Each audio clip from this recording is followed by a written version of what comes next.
একসময় চীনের সুমিষ্ট বাঁশের বনে পাফি নামে একটি কৌতূহলী এবং কৌতুকপূর্ণ পান্ডা বাস করত। পাফি তার অ্যাডভেঞ্চার প্রেম এবং বাঁশের প্রতি তার অতৃপ্ত ক্ষুধার জন্য বহু দূরে পরিচিত ছিল।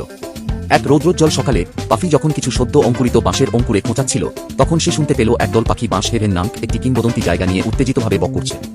এটিকে সমগ্র চীনের সবচেয়ে সুন্দর বাঁশের বন বলা হয়েছিল, যা কল্পনাযোগ্য সবচেয়ে লম্বা এবং সুস্বাদু বাঁশের কাণ্ডে ভরা। বিস্ময়ের সাথে চোখ মেলে পাফি জানত তাকে এই রহস্যময় জায়গাটি খুঁজে বের করতে হবে।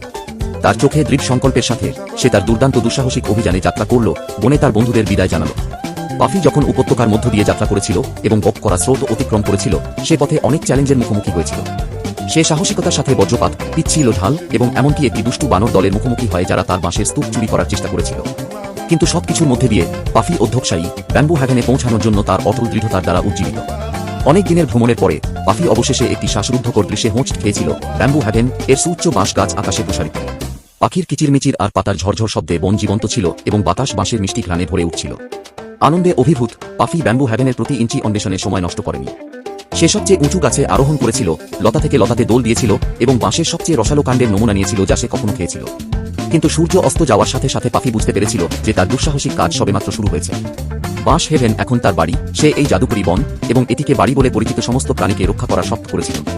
এবং তাই তার পেট ভরা বাঁশ এবং তার হৃদয় সুখে ভরা পাফি দ্য পান্ডা ব্যাম্বু হ্যাভেনে সুখের সাথে বাস করত, যেখানে প্রতিদিন একটি নতুন অ্যাডভেঞ্চার উদ্ঘাটনের অপেক্ষায় ছিল।